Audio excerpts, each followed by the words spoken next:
नमस्कार दोस्तों, स्वागत है आपका जीएस गुरु व्हीकल चैनल पर। और हम लोगों ने पिछली क्लास में परसेंटेज देखा और आइए आगे चलते हैं। और परसेंटेज से रिलेटेड टॉपिक है प्रॉफिट लॉस एंड डिस्काउंट, लाभ हानि और बट्टा। तो प्रॉफिट लॉस पर हम लोगों को वर्क बहुत नहीं करने की जरूरत है। अगर आप लोगों ने परसेंटेज में वर्क किया होगा तो परसेंटेज में आप ज़्यादा से ज़्यादा अगर क्वेश्चन लगा लेंगे तो आप प्रॉफिट लॉस को टैकल करना आराम से समझ जाएंगे। ये पूरा समझ लीजिए परसेंटेज का ही एक पार्ट है। बस यहाँ पर स्टेटमेंट चेंज हो जाते हैं, यहाँ पर स्टेटमेंट चेंज हो जाते हैं। जहाँ पर लाभ होगा वहाँ पर, जैसे यहाँ पर लाभ है वहाँ पर प्रतिशत वृद्धि थी, यहाँ प्रतिशत लाभ, वहाँ प्रतिशत कमी, यहाँ प्रतिशत हानि, या प्रतिशत डिस्काउंट। चलिए देखते हैं। देखिए प्रॉफिट लॉस एंड डिस्काउंट में हम लोगों को क्या पढ़ना है, यहाँ पर क्या क्या चीजें होती हैं सबसे पहले ये समझना है। ये है मार्क प्राइस यानी अंकित मूल्य, ये है कॉस्ट प्राइस यानी क्रय मूल्य, ये है सेलिंग प्राइस यानी विक्रय मूल्य। अब हमें ये चीज समझना है कि यहाँ पर और एक चीज और आएगा, प्रॉफिट लॉस एंड डिस्काउंट। ये तीन चीज आप समझ पा रहे होंगे, अंकित मूल्य, क्रय मूल्य और विक्रय मूल्य, लाभ हानि बट्टा, 6 चीजें हैं टोटल। ठीक है, आपको कई बार सीपी और एसपी दे देगा, क्रय मूल्य और विक्रय मूल्य, कॉस्ट प्राइस और सेलिंग प्राइस दे देगा, तो आपसे लाभ या हानि पूछेगा, है ना। और समझिएगा, थोड़ा सा एक एग्जांपल लेके समझते हैं ज्यादा अच्छे से क्लियर। जैसे मान लीजिए कि कहीं पर 6 रुपए का सामान अंकित था।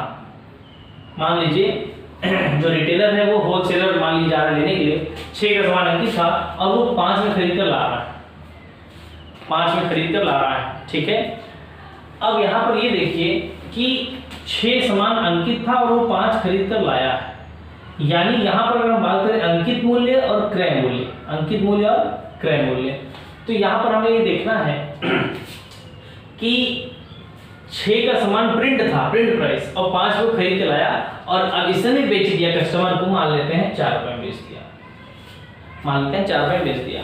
तो यहाँ पर जो बात होगी, काफी चीजें वर्ड यूज होते हैं इसमें, तो उसको समझाने का प्रयास कर रहे हैं, इसको समझिएगा।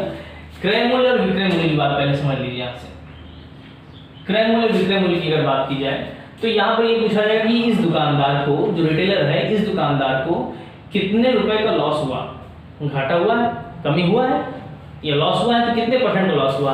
तो आपको कुछ करने की जरूरत नहीं है। हम लोगों ने पिछली क्लास में पढ़ चुका, परसेंटेज पढ़े हम लोग कि percent loss is equal to, है ना।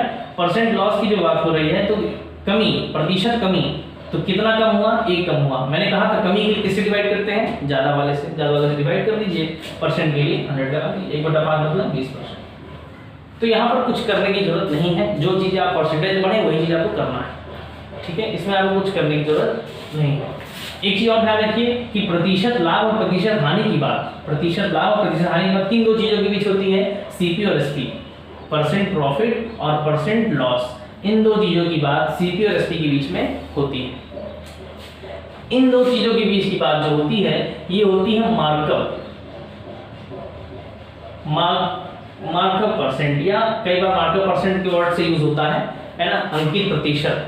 ठीक है, तो कई बार पूछेगा कि अंकित प्रतिशत कितना है, तो मतलब 5 से 6, है ना, तो कितना बढ़ा कर रखा गया था या कितने परसेंट का मार्कअप परसेंट है। तो आप कोई चीज सीपी और एमपी के बीच, मार्कअप परसेंट की बात जल्दी करेगा, अंकित प्रतिशत की बात, तो आप हमेशा सीपी और एमपी को देखेंगे। आपका सीपी एमपी होना अनिवार्य है, तभी आप मार्कअप परसेंट निकाल पाएंगे। तो कोई चीज 6 का था या 5 में खरीदा था या 5 से 6 बढ़ाकर रखी गई थी, तो कितना परसेंट बढ़ाया गया, यानी प्रतिशत वृद्धि की बात कर रहा है। मार्कअप परसेंट मतलब प्रतिशत वृद्धि, तो 5 से 6 यानी 1 बढ़ा प्रतिशत वृद्धि निकालना है, तो इसे डिवाइड करेंगे कम वाले से। दोनों में कम वाला कौन है, 5, प्रतिशत के लिए 100। तो यहाँ पे भी आप बताएंगे कि मार्कअप परसेंट कितना है आपका। मार्कअप परसेंट अगर आपको बताना होगा तो मार्कअप परसेंट आप कितना बताएंगे, 20%। तो यहाँ पे दो चीजें हम लोग समझ पाए हैं, मार्कअप परसेंट और परसेंट प्रॉफिट और परसेंट लॉस। ठीक, अब यहाँ पर कई केसेस ऐसे भी बनते हैं, कई केसेस ऐसे ही बनते हैं, देखते हैं। देखिए परसेंट डिस्काउंट की बात भी करेंगे। जैसे परसेंट डिस्काउंट कहाँ पर होता है, परसेंट डिस्काउंट की बात किन दो चीजों के बीच होती है, मार्क प्राइस और सेलिंग प्राइस, है ना।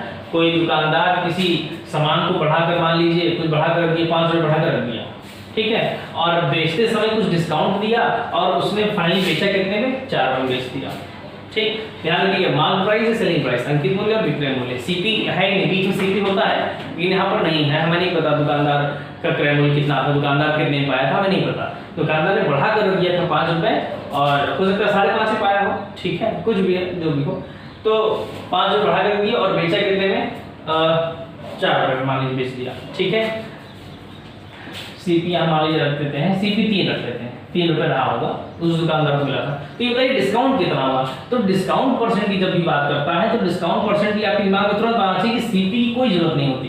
तो सीपी दिया हो ना दिया हो मतलब नहीं, हमें केवल 2 चीजें चाहिए। आपके दिमाग में ये चीज आना चाहिए कि परसेंट प्रॉफिट पूछ रहा है तो हमें सीपीएसपी पता होना चाहिए, परसेंट लॉस पूछ रहा है तो भी हमारे पास सीपीएसपी होना चाहिए, एमपी डिस्काउंट से कोई मतलब नहीं है। परसेंट डिस्काउंट पूछ रहा है तो हमें एमपी और एसपी चाहिए, सीपी से कोई मतलब नहीं है ना। मार्कअप परसेंट पूछ रहा है, कहीं पर मार्कअप परसेंट निकालना है तो हमें क्या क्या चाहिए, तो सीपी और एमपी चाहिए। तो ये सब चीजें तुरंत दिमाग में आनी चाहिए कि जो चीज पूछ रहा है उसके लिए क्या क्या डाटा होना जरूरी है। तो डिस्काउंट परसेंट यहाँ से निकाल लेते हैं, कितना डिस्काउंट दिया 1 रुपए का, है ना। और डिस्काउंट परसेंट यानी कमी परसेंट, हमेशा डिस्काउंट परसेंट मतलब कमी प्रतिशत, ठीक। तो कमी के लिए किसे डिवाइड करते हैं, ज्यादा वाले से, परसेंट के लिए 100। आपको कुछ कंसेप्ट अलग से पढ़ना ही नहीं है, जो आप लोगों ने परसेंटेज में पढ़ा है वही पूरा ध्यान रखना है, बस उसको आपको रिलेट कर लेना है कि प्रतिशत वृद्धि पूछ रहा है कि प्रतिशत कमी पूछ रहा है। तो परसेंटेज का लेक्चर आप लोग पीछे जरूर देख लें, प्रतिशत वृद्धि कमी वाला, तो आप लोग ज़्यादा अच्छे से समझ पाएंगे। अब आइए हम लोग क्वेश्चंस पे डिस्कस करते हैं। देखिए कह रहा है कि एक रेडियो 10% लाभ पर 990 रुपए में बेचा जाता है, यदि उसे 890 में बेचा जाए तो उस पर वास्तविक लाभ या हानि ज्ञात कीजिए, ठीक है। तो यहाँ पर तो हम लोग एक चीज ये कह सकते हैं, सबसे पहले तो आपको प्रश्न ये समझना होगा कि क्या दिया है। तो 10% लाभ पर बेचा जाता है और 990 रुपए में बेचा जाता है, मतलब कोई चीज 10% लाभ पर बेची जा रही है, 990 रुपए में बेची जा रही है, दोनों सेलिंग प्राइस है, ठीक है। या क्वेश्चन में इसे देखिएगा कि क्या है, एसपी है कि सीपी है, पहले ये चीज तो क्लियर होना चाहिए आपका, है ना। कई लोग इसमें भी कंफ्यूज हो जाते हैं। तो बेचा जाता है मतलब सेलिंग प्राइस है, तो सेलिंग प्राइस आपका दे दिया है कितना 990 रुपए, ठीक है, 990 रुपया। अब यहाँ पर आप अगर इधर एसपी रख रहे हैं आप तो तुरंत आप इधर आ जाइए और इधर भी एसपी देखिए। इधर एसपी कितना है 10% लाभ, तो सीपी हमेशा 100% होगा, तो अगर 10% लाभ जोड़ेंगे तो एसपी आपका 110% हो जाएगा। इधर परसेंट में अगर हम एसपी रखना चाहें तो 110% हो जाएगा। तो यहाँ से देखिए हम आराम से 110% 990, अगर हम चाहें तो यहाँ से सीपी निकाल सकते हैं, सीपी मतलब 100%। ये देखिए आराम से निकल गया, 0 0 कट गया, 1% 11 9 यानी 99 हो गया। अगर आपको 100% चाहिए तो 2 0 यहाँ 2 0 यहाँ 900। ये आपका 100% मतलब क्या आ गया, आपका सीपी आ गया, क्या आ गया सीपी। अब आपसे यही कह रहा है कि सीपी कॉस्ट प्राइस 900 रुपए का सामान था, अगर हम उसे 890 में बेचें तो क्या होगा, कितने रुपए का लाभ या हानि होगा। प्रतिशत नहीं दिखा, ध्यान दीजिएगा, प्रतिशत तो इतना कुछ करने की जरूरत ही नहीं पड़ती, उस पर वास्तविक लाभ या हानि ज्ञात कीजिए। तो यानी 900 रुपए का सामान आपने 890 में बेच दिया, तो आपको दिख रहा है कि आपको कहीं ना कहीं 10 रुपए का क्या हो गया, लॉस हो गया। भाई 900 रुपए का सामान आपने 890 में बेचा ना, तो आंसर क्या लगा देंगे आप, 10 रुपए का लॉस, ठीक है। इसी में कई बार ये पूछ लेता है कि अगर 890 बेचा जाए तो उस पर वास्तविक लाभ या हानि प्रतिशत क्या होगा। अगर ये प्रतिशत लगा होता तो आप क्या करते, देखिए ध्यान से, हमने बताया 990 ऐसे लिख देते आप, 990 बराबर 110%, और ये भी सेलिंग प्राइस, ये भी सेलिंग प्राइस, तो 890 बराबर कितना, तो यहाँ से क्लियर हो जाता। तो आपने देखा कि भाई ये 0 0 कट गया, तो यहाँ पे हो जाएगा 1 बराबर 1/9%। तो आप 890 का निकालेंगे तो इंटू 890 कर लेते, इंटू 890 कर लेते।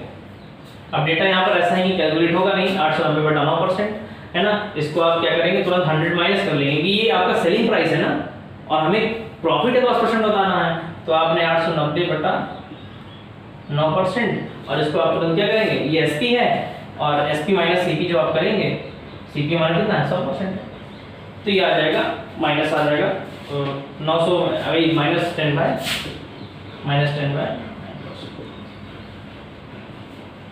मतलब 10/9% का लॉस। तो अगर ये पूछता तो डायरेक्ट ऐसे कर लेते, या यहाँ से भी कर सकते थे कि भाई 900 रुपए का सामान 800 में बेचे, ये पूरा इस तरीके से करके आप निकाल लेते, loss percent is equal to 10 रुपए का लॉस हुआ, 10 रुपए का लॉस हुआ, किस पे निकालेंगे, सीपी पे निकालेंगे, तो बटा 900, है ना, इनटू 100। वही बात हो गई, 2 0 0 कट गया, 10/9% का लॉस। तो आप चाहे ऐसे कर लीजिए, चाहे ये पूरा सिस्टम से कर लीजिए, कोई इसमें इशू नहीं। चलिए नेक्स्ट क्वेश्चन देखते हैं। देखिए कह रहा है एक आदमी एक वस्तु को 12.5% हानि की जगह 12.5% लाभ पर बेचने से 13 रुपये ज़्यादा प्राप्त करता है तो उस वस्तु का क्रय मूल्य क्या होगा। तो यहाँ पर अगर देखा जाए तो 12.5% हानि था, पहले जितने में बेच रहा होगा उसमें 12.5% हानि हो रही है, 12.5% हानि हो रहा था पहले किसी को बेच रहे थे हम लोग, अब किसी चीज पर अब जिस पे बेच रहे हैं उसमें 12.5% लाभ होने लगा, यानी हम लोग कहीं ना कहीं दाम बढ़ाकर बेचने लगे तो अब उससे 13 रुपये ज़्यादा प्राप्त होने लगा। भाई यहाँ भी दाम बढ़ाए हैं तो यहाँ भी 13 रुपये में, मतलब यहाँ रुपए में दिखा रहा है, यहाँ परसेंट में दिखा रहा है, तो यहाँ से यहाँ जाने में कितना बढ़ा होगा। तो ऐसे केसेस में हमें ये समझना है जितना परसेंट यहाँ बढ़ा होगा इन दोनों के बीच का उतना परसेंट बराबर 13 रुपये, बताइए, क्योंकि यहाँ से यहाँ भी परसेंट में बढ़ा और यहाँ रुपये बढ़ रहा है। तो हमें कहीं ना कहीं चीज़ों को टैकल करना है कि जो वैल्यू दिया है वो कितने परसेंट वैल्यू दिया है। कई बार ऐसे क्वेश्चन ही आपको डायरेक्ट मिल जाएंगे, जैसे पिछले क्वेश्चन में भी हम लोगों ने पकड़ा कि 110% वैल्यू 990 दिया है, तो यानी कि जो वैल्यू दे रखा है वो कितने परसेंट की वैल्यू है, ये चीज़ें हमें ऑब्जर्व करना बहुत जरूरी है। तो यहाँ पर हम यहाँ से देखें तो इन दोनों को कैसे ऑब्जर्व करेंगे जल्दी से, इन दोनों के बीच गैपिंग, तो ये माइनस ये करेंगे इस तरीके से। तो कहने का मतलब ये है जब एक हानि और एक लाभ हो तो गैपिंग ज्यादा होती है, यानी पहले आप 100 से इधर थे अब 100 के इधर आ गए, पहले आप 100 से 12.5% इधर थे लॉस में, अब आप 100 से 12.5% लाभ में पहुंच गए। तो यहाँ से यहाँ तक जब देखेंगे तो ये तो ज्यादा दूरी हो गई ना, यानी इसको क्या कर देंगे, ऐड कर देंगे, इतना प्लस इतना, तो ये 12.5% ये 12.5% ये जोड़ेंगे कितना हो जाएगा, 12-12-24 होती है, आधा और 25 हो जाएगा आधा। तो यानी कुल मिलाकर के 25% की वैल्यू हमें दे रखा है, कितना दे रखा है बताइए, 13 रुपया। भाई परसेंट में कितना बढ़ा, 12.5% इधर का और 12.5% इधर का, तो इतना यहाँ से यहाँ देखा जाए तो 25% बढ़ा और यही चीज रुपए में देखा जाए तो कितना रुपए बढ़ा, 13 रुपए बढ़ा, तो 25% बराबर 13 रुपए। तो हमें कितना चाहिए, हमें उस वस्तु का क्रय मूल्य यानी 100% चाहिए, इसको 100% बनाएंगे 4 से मल्टीप्लाई, तो यहाँ भी 4 से मल्टीप्लाई, तो ये 100% की वैल्यू कितनी हो गई, 52 रुपया। यही आपका क्या हो गया, यही आपका आंसर हो गया। तो आपको ऐसे क्वेश्चन में ये ऑब्जर्व करना है कि कितने परसेंट की वैल्यू कहीं ना कहीं आपको दे रखा है। चलिए नेक्स्ट क्वेश्चन हम लोग देखते हैं। देखिए कह रहा है कि एक आदमी एक बेडशीट 450 रुपये में खरीदता है, इसके विक्रय मूल्य पर 10% लाभ की गणना करता है। देखिए इस क्वेश्चन को थोड़ा सा इसलिए समझाना चाह रहे थे क्योंकि नॉर्मल जितने भी क्वेश्चन हम लोग करते हैं उसमें हमेशा क्रय मूल्य पर ही गणना की जाती है। सभी दुकानदार अपने हमेशा क्रय मूल्य पर ही गणना करते हैं, हम लोग जितने भी क्वेश्चन सॉल्व करेंगे सब उसी लेवल में। लेकिन अगर पर्टिकुलर किसी क्वेश्चन में ये वर्ड यूज कर दे कि विक्रय मूल्य पर गणना की गई, विक्रय मूल्य पर लाभ की गणना की गई, विक्रय मूल्य पर हानि की गणना की गई, तो उस केस में समझिएगा। ऐसे तो हम लोग जब 10% लाभ की गणना परसेंट से अगर क्वेश्चन को उठाए तो अभी एक क्वेश्चन में था, अब यहाँ देखिए 10% की वैल्यू हम लोग कह सकते हैं 1/10, यानी कि नॉर्मल किसी भी क्वेश्चन में जब बात होती है कि एक दुकानदार इतने खरीदता है या इतने बेचता है तो हमेशा लाभ इतना हो हानि इतना हो, तो हमेशा वो क्रय मूल्य पर ही गणना करता है, तो हमेशा नीचे वाली वैल्यू को क्रय मूल्य मानते हैं, सीपी मानते हैं सभी क्वेश्चंस में। लेकिन अगर पार्टिकुलर किसी क्वेश्चन में कह दिया कि विक्रय मूल्य पर गणना की गई, तो मैंने बोला था ना इनिशियल वैल्यू नीचे वाली वैल्यू हमेशा पुरानी वैल्यू होती है, तो ऐसे केसेस में जब भी बोलेगा कि विक्रय मूल्य पर गणना की गई तो हमेशा इसको क्या मान लेंगे, विक्रय मूल्य मान लेंगे, यानी जिस पर गणना की जाती है लाभ या हानि की प्रतिशतता नीचे वाली वैल्यू उसी को मानते हैं। तो नॉर्मली हमेशा सीपी पर गणना की जाती है किसी प्रश्न में, तो हमेशा नीचे की वैल्यू सीपी मानेंगे। लेकिन पार्टिकुलर किसी क्वेश्चन में अगर कह दिया कि विक्रय मूल्य पर गणना की जा रही है तो नीचे वाली वैल्यू को विक्रय मूल्य मान लेंगे।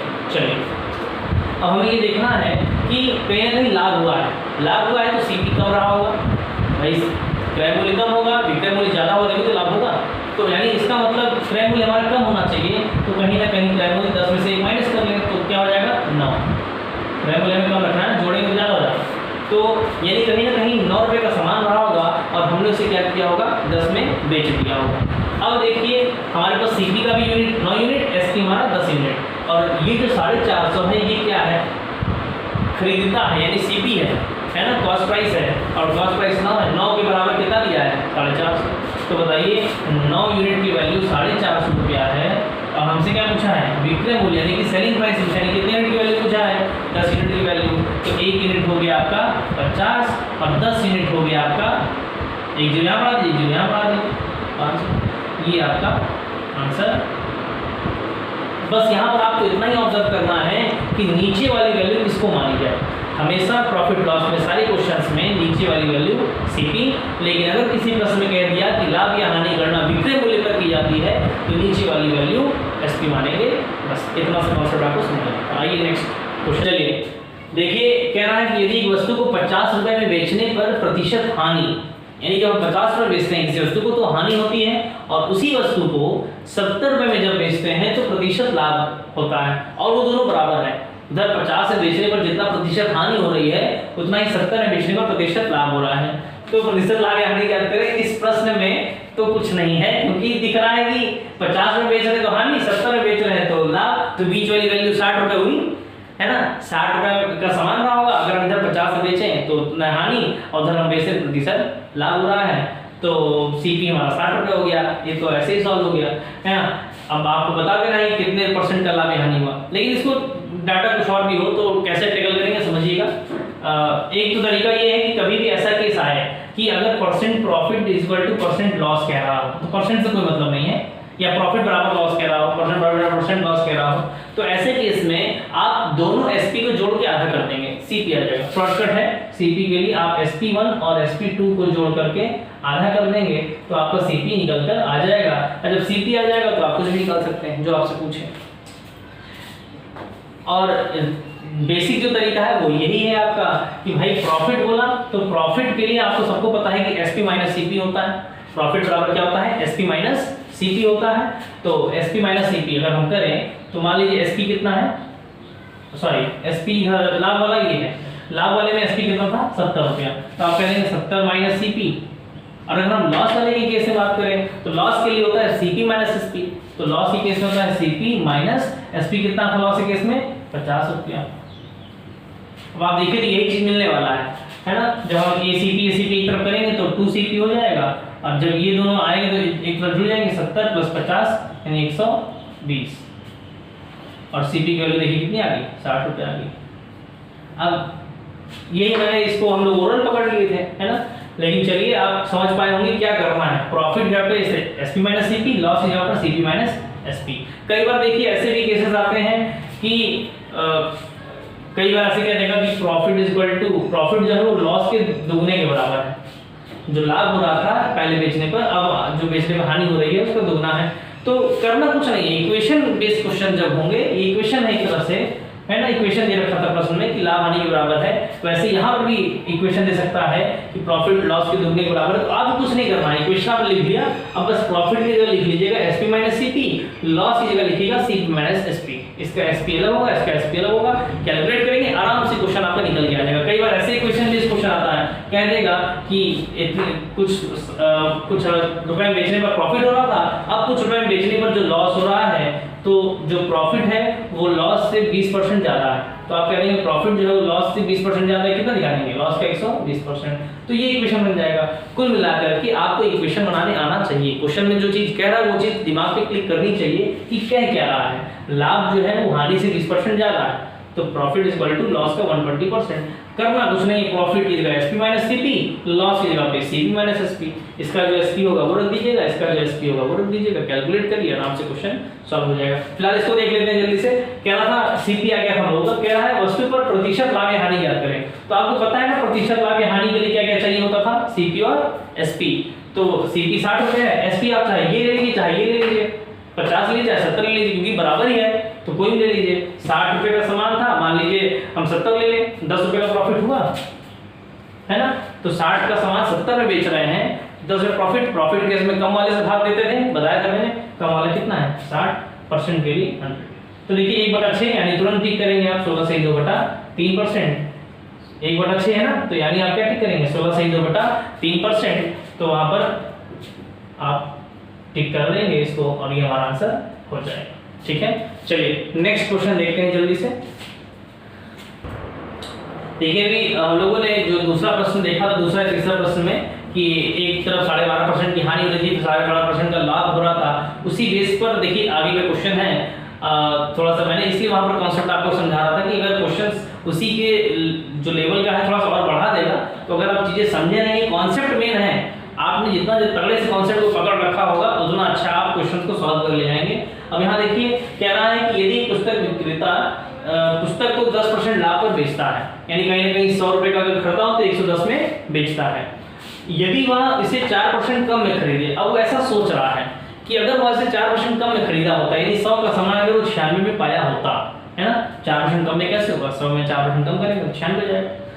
तो ये केवल 100 पे होता है, 100 में 4 माइनस कर लिया, और किसी को मत करिएगा, 100 का 4% निकाल के तब माइनस करेंगे, ये कॉन्सेप्ट है, ठीक है। ऐसा कोई कॉन्सेप्ट नहीं कि 100 में 4 माइनस कर लिया, 100 का 4% 4 हमने माइनस किया, 100 में 4 के 96। तो 4% कम में खरीदे और 6 रुपए ज्यादा में बेचे।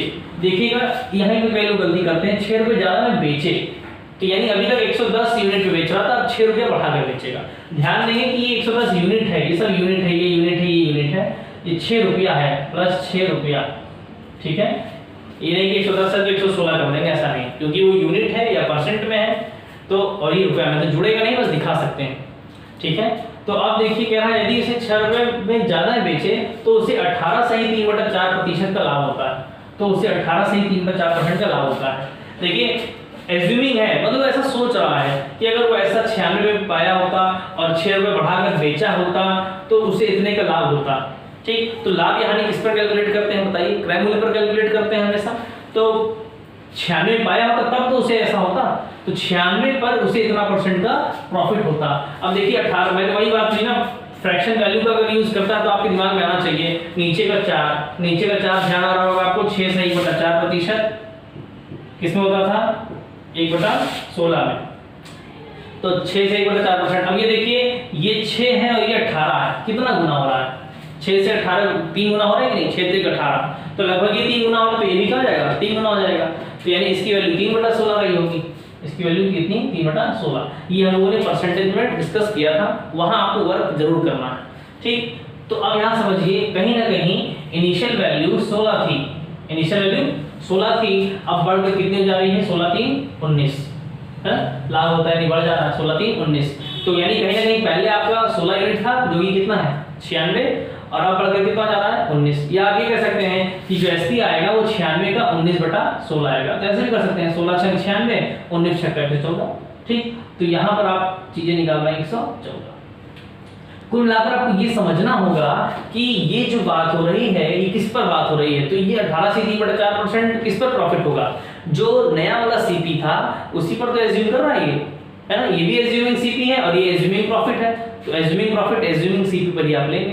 तो 96 का आपको इतना % बढ़ाना है, तो कैसे बढ़ाएंगे, तो ये आपको पता है इसकी वैल्यू है 3/16, यानी कि 16 3 19/16, इसका 19/16 कितना होगा 114। तो यानी कहीं ना कहीं हुआ क्या कि अब 110 यूनिट से 114 यूनिट हो गया, तो कितना बढ़ा यहाँ से, अगर हम परसेंट में देखा, यूनिट में देखें तो कितना बढ़ा है 14 यूनिट, कितना बढ़ा, सॉरी 4 यूनिट, कितना बढ़ा है 4 यूनिट बढ़ा।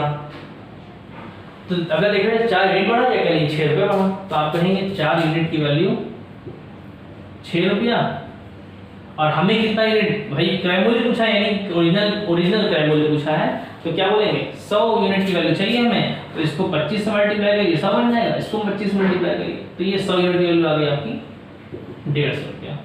ये आपको बहुत ही छोटे में समझाने के लिए यहाँ पर इस तरीके से अच्छा प्रोसेस था, इसलिए इसको समझा दिया। बाकी इसको आप बहुत और अगर एक्सप्लेन करके करना चाहते हैं तो एक लाइन में थोड़ा समझिएगा कि हमें करना कुछ नहीं, एसपी बराबर एसपी, दोनों तरफ एसपी लिख देना है। कैसे आप करेंगे जल्दी से समझिएगा।